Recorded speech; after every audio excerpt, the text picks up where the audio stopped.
ना झूठो, क्योंकि धार्मिकता और अधर्म का क्या मेल जोल, या ज्योति और अंधकार की क्या संगति। हालेलुया। देखिए वचन में लिखा है, ये दूसरा कुरिन्थियों अध्याय 6 और उसकी 14 आयत में लिखा है, आप विश्वासियों के साथ आसमान जुए में ना जुटो, क्योंकि धार्मिकता और अधर्म का क्या मेल जोल है। हालेलुया। आप प्रभु में विश्वास करते हैं, प्रभु को जानते हैं, प्रभु को मानते हैं, इसलिए प्रभु का वचन कहता है कि आप विश्वासियों के साथ जुए में नहीं जुटना है। हालेलुया। इसलिए कहता है क्योंकि धार्मिकता और अधर्म का कोई मेल जोल नहीं हो सकता है। यहाँ प्रश्न भी है, उत्तर भी आपके साथ है। आप धर्म के रास्ते पे चलो और एक अधर्मी हो तो आपका रिश्ता नहीं हो सकता है। आप दिन भर प्रभु की प्रार्थना करने वाले हो और वो दिन भर गाली बकने वाला है तो उसके साथ आपका कोई रिश्ता नहीं हो सकता, कोई मेलजोल, कोई दोस्ती नहीं हो सकती है, क्योंकि ज्योति और अंधकार की क्या संगति। हालेलुया। ज्योति और अंधकार, समझ रहे ना। ज्योति तो सभी लोग जानते हैं, सबके घर में लाइट है, जहाँ लाइट चमकती है तहाँ अंधकार क्या हो जाता है, हजारों कोस दूर भागता है। हालेलुया। क्योंकि जहाँ ज्योति चमकेगी वहाँ अंधकार का कोई काम नहीं चलेगा। इसलिए मेरे प्रिय भाई बहनों, अपने अपने जीवन में भी ज्योति चमकाओ, ताकि जो मन के अंदर मैल है, जो घर के अंदर प्रॉब्लम है, वो प्रॉब्लम घर से बाहर हो जाए। हालेलुया।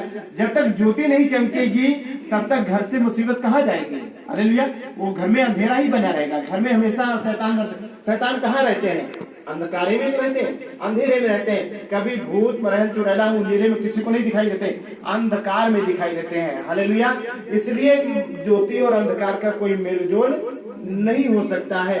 आप प्रभु ने कहा कि मैं जगत की ज्योति हूँ और आप सब जगत की ज्योति हो। जब परमेश्वर ने आपको ज्योति बना दिया तो आपकी ज्योति आपके पूरे घर में चमकनी चाहिए, अपने मोहल्ले में चमकनी चाहिए, और तभी वो अंधकार का जो शैतान है, जो बीमारी पैदा करने वाला और डिस्टर्ब करने वाला, जीवन को, रुपये पैसे को नाश करने वाला वो शैतान आपके जीवन से हजारों कोस दूर चला जाएगा। हालेलुया। और यदि ज्योति ना चमकी तो फिर तो शैतान को भरपूर मौका मिलता है। हालेलुया।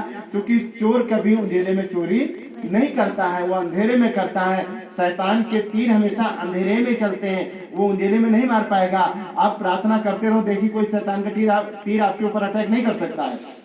चाहे कोई क्यों ना करने धरने वाला बैठा हो, चाहे आपके नाम को ले जाओ, फोटो ले जाओ, कपड़ा ले जाओ, इनके ऊपर भैया कर दो, वो करने के लिए अपने मंत्र मारेगा, चलाएगा, वहां से आत्मा आएगी, लेकिन उस घर के अंदर ही नहीं आ पाएगी। हालेलुया।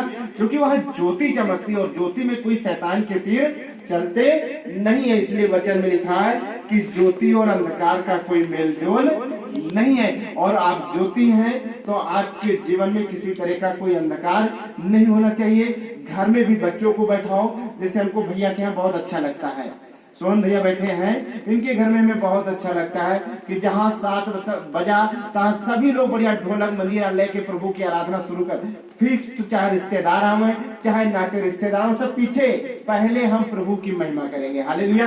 पहला स्थान प्रभु को देते हैं, तो हमको बहुत अच्छा लगता है। और इसी तरह हर एक के घर परिवार में भी होना चाहिए, ताकि वो अंधकार का जो शैतान है आपके जीवन से, घर परिवार से निकल के, गांव को छोड़ करके निकल जाए। हालेलुया। इसलिए ज्योति और अंधकार का कोई संगति नहीं हो सकती है। जहाँ ज्योति चमकेगी वहाँ अंधकार भागेगा, और जहाँ ज्योति बुझेगी वहाँ अंधकार अपना राज्य कायम करेगा। हालेलुया। अगर देखे चिराग अगर जहाँ बुझा गया तहाँ अंधकार फैल जाता है। हालेलुया। इसलिए आपके अंदर ज्योति हमेशा चमकती रहना चाहिए। आप प्रार्थना एक योद्धा बने कि प्रभु हमको प्रार्थना करना है, गीत गाना है, वचन पढ़ना है, सब कुछ, यानी सारी क्वालिटी, परमेश्वर के सारे हथियार बांधना है, ताकि बुरे वक्त में सामना कर सको। हालेलुया।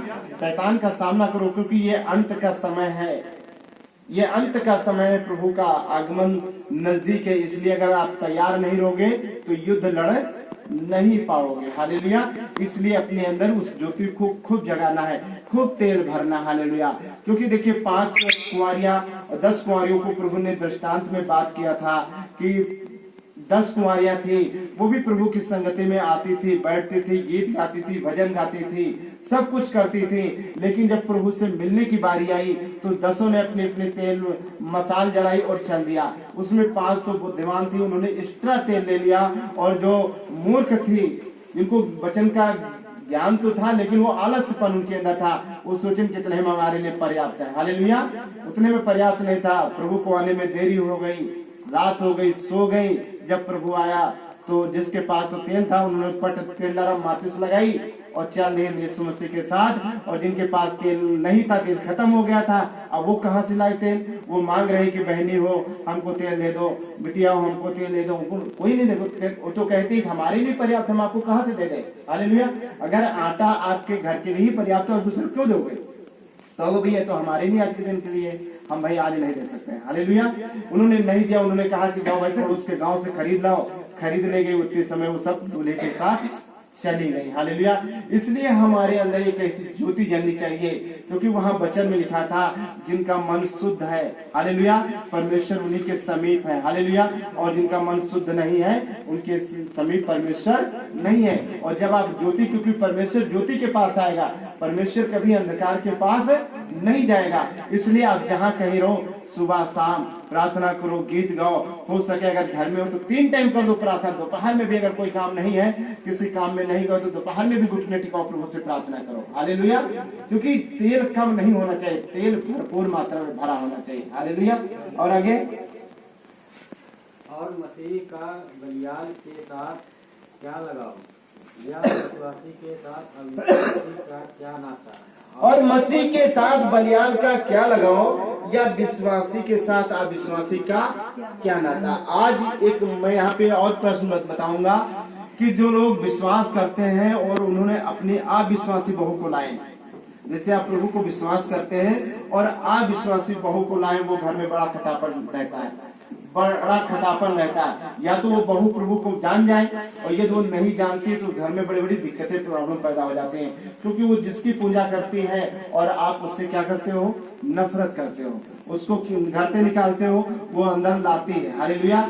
इसी तरह हम बहुत सारे पास्टरों को भी देखा, क्योंकि वो तो बत्तीसवां लिए हैं, बेटा भी बत्तीसवां लिया हुआ, लेकिन बहू क्या लाए? अविश्वासी वाले लाए, तो बहू ने घर के अंदर तांडव मचा दिया। हालेलुया। इसलिए हम विश्वासी हैं तो हमारा विश्वासी के साथ ही रिश्ता होना चाहिए। हालेलुया। आप विश्वासी के साथ रिश्ता नहीं होना चाहिए, क्योंकि अगर बैलगाड़ी तभी अच्छी चलेगी जो दोनों बैल अच्छे होंगे, दोनों पहिए अच्छे होंगे। जिंदगी तभी अच्छी रहेगी जब हस्बैंड वाइफ दोनों एक जैसे होंगे। हालेलुया। तभी जिंदगी अच्छी रहती है।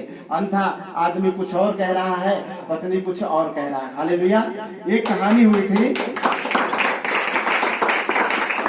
पहले, एक गजल टाइम वाली सुनावा करते हैं, कोई एक पत्नी वाली कोई कहानी कि बहिरी राजा, कुछ ऐसे करके कहानी आया करते थे कि पत्नी कुछ और कहा है तो पति समझे कुछ और, है ना, ऐसे।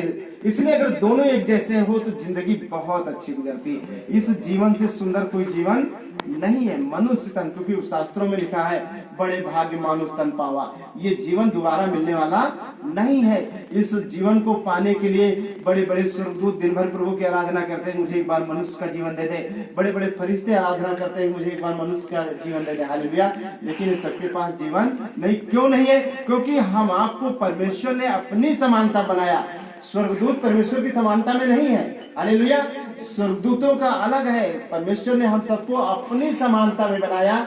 इसलिए स्वर्गदूत भी चाहते हैं कि मुझे एक बार जीवन मिल जाए तो मेरा जीवन धन्य हो जाए, क्योंकि मैं भी परमेश्वर के समान हो जाऊं, स्वरूप में हो जाऊं। हालेलुया।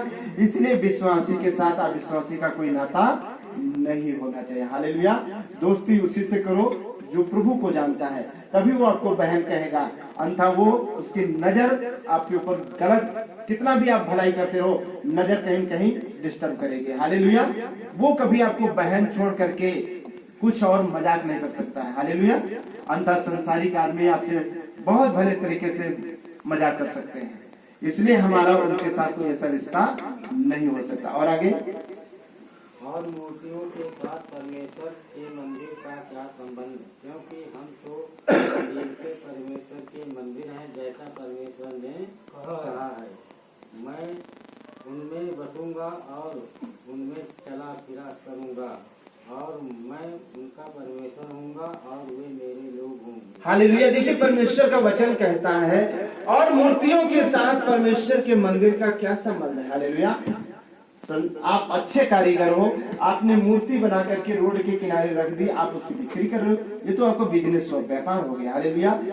यहाँ वचन में लिखा है कि मूर्तियों के साथ परमेश्वर के मंदिर का क्या संबंध, क्योंकि हम तो जीवते परमेश्वर के मंदिर हैं। हालेलुया। हम सब क्या हैं? हम जीवते परमेश्वर के मंदिर हैं। हम चल भी सकते हैं, बोल भी सकते हैं, हाथ भी उठा सकते हैं, नाच भी सकते हैं, गा भी सकते हैं। हालेलुया। लेकिन एक मूर्ति कभी ऐसा काम नहीं कर सकती, क्योंकि जीवित कौन है? हम हैं कि वो है? वो नहीं। हम आप सब क्या हैं? जीवित हैं। परमेश्वर, इसीलिए शास्त्रों में भी कहा गया है कि मैं तो कहाँ ढूंढो बंदे, मैं तो तेरे पास हूँ। परमेश्वर हमारे और आपके अंदर है। इसलिए वचन में लिखा है कि मूर्तियों का और परमेश्वर के मंदिर के साथ क्या संबंध, क्योंकि हम तो जीवते परमेश्वर के मंदिर है। परमेश्वर कहता है मैं उनमें बसा करूंगा। हालेलुया। परमेश्वर कहाँ बसता है? आपके अंदर और हमारे अंदर। हालेलुया। परमेश्वर इस दीवार में नहीं है, परमेश्वर इस पेड़ में नहीं है, परमेश्वर इस गन्ने में नहीं। हालेलुया। परमेश्वर आप और हमारे अंदर विराजमान है। हालेलुया। और परमेश्वर कहता मैं उनमें चला फिरा करूंगा।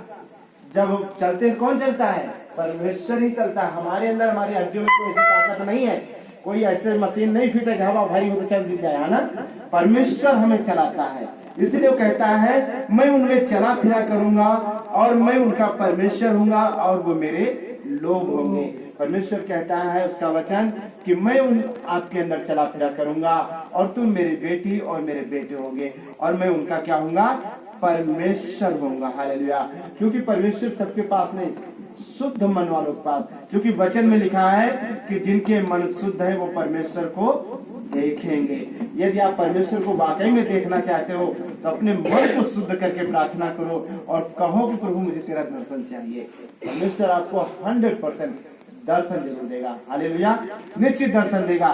बस यही कहो, क्योंकि वचन में लिखा है कि जिनके मन शुद्ध है वो परमेश्वर को देखेंगे। परमेश्वर को देखना, दुनिया परमेश्वर को देखने के लिए नाना प्रकार के उपाय कर रहे हैं, लेकिन परमेश्वर को कभी किसी ने नहीं देखा है। हालेलुया। लेकिन यहाँ पे वचन कहता है कि यदि आपका मन शुद्ध है तो वो स्वर्ग और पृथ्वी का मालिक आपको दर्शन देगा। हालेलुया। प्रभु यीशु आपको दर्शन देगा। और आगे इसलिए प्रभु कहता है 10 मिनट से बड़ा निकलो और